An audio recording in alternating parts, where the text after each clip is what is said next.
Live in ৰিলেশ্যনশ্বিপটো মই মোৰ দৃষ্টিত এটা মিনিস্কিউল মাইনৰিটি সমাজৰ খুব কম সংখ্যক লোকৰ ওপৰত এইটো প্ৰযোজ্য হয়। ইউনিফৰ্ম চিভিল কোড নিশ্চিতভাৱে উত্তৰাখণ্ডত প্ৰযোজ্য হৈছে, অসমত প্ৰযোজ্য হ'বলৈ গৈ আছে। মাননীয় মুখ্যমন্ত্ৰীয়ে যিখিনি কথা কয় তাক পালন কৰিবলৈ যৎপৰোনাস্তি চেষ্টা কৰে, তাতোকৈ ডাঙৰ কথা তৎকালীনভাৱে কৰে। আৰু এই ইউনিফৰ্ম চিভিল কোডৰ বিষয়ে এতিয়াৰ যি পৰিস্থিতি উদ্ভৱ হৈছে সি তাৰেই নিদৰ্শন। চাওক, ইউনিফৰ্ম চিভিল কোড আপুনি সুধিলে ভাল বেয়া, কিন্তু সংবিধান প্ৰদত্ত নহয়। Article 44 of the Constitution of India, Directive Principles of State Policy, তাতো লিপিবদ্ধ আকাৰত আছে that the state shall endeavor to form a uniform civil code for all its citizens.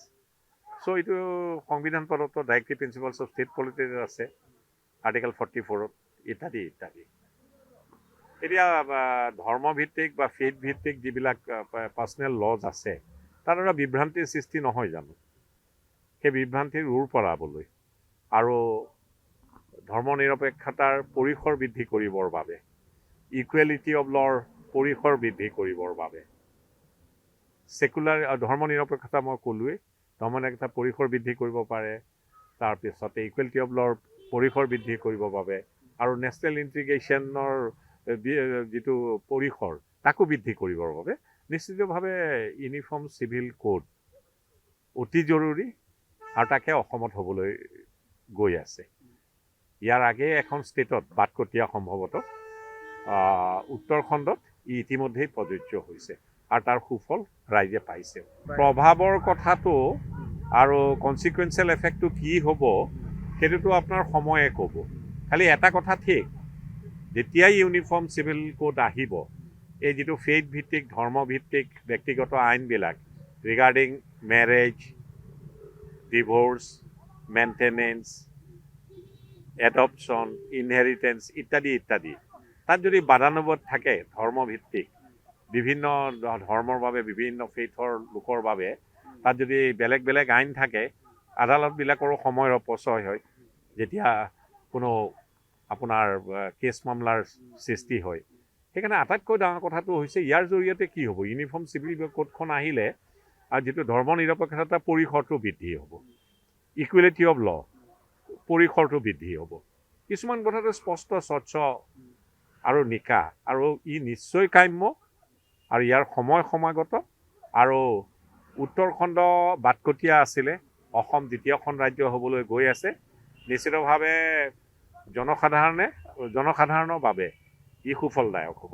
চাওক, লিভ ইন ৰিলেশ্যনশ্বিপটো মই মোৰ দৃষ্টিত এটা মিনিস্কিউল মাইনৰিটি সমাজৰ খুব কম সংখ্যক লোকৰ ওপৰত এইটো প্ৰযোজ্য হয়।